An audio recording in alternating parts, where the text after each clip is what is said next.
A pilot program in Wales is offering free bus and train transport to asylum seekers through the months of February and March. Supporters of the pilot hope to see the system become permanent.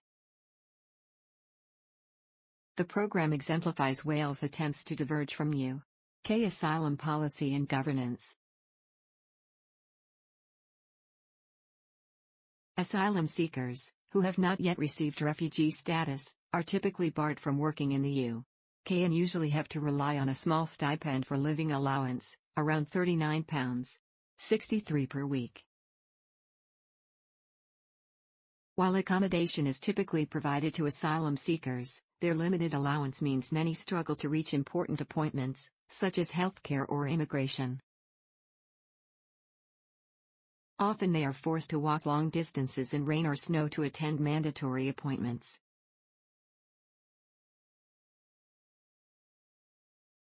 Further, it can mean people are forced to forego educational activities, volunteering opportunities and other community or social engagements, leaving them isolated and with little to do. The pilot scheme will measure the benefits to asylum seekers' lives by providing them travel tickets. It will also help policymakers understand asylum seekers' travel needs. Though immigration is not one of the powers typically devolved to Wales under the UK's power decentralizing system, the program is possible due to some areas relating to transport being within Wales' devolved powers. In a similar fashion, the devolved government of Scotland in 2020 granted refugees the right to vote in national and local elections, and Scottish Labour has argued for a similar fair system for asylum seekers as the Welsh pilot programme. Such efforts are emblematic of the divergence between the England-based UK Westminster government, who generally retain control over immigration policy, and the devolved governments of Scotland and Wales who find workarounds to better accommodate refugees and asylum seekers.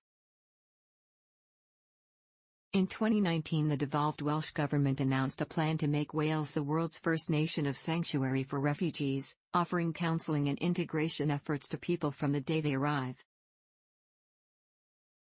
The plan was re-emphasised in light of the humanitarian emergency in Afghanistan. Wales is a nation of sanctuary and we must do all that is possible to ensure Afghan interpreters, refugees and their families are able to reach safety and find a welcome here, said Welsh Minister for Social Justice Jane.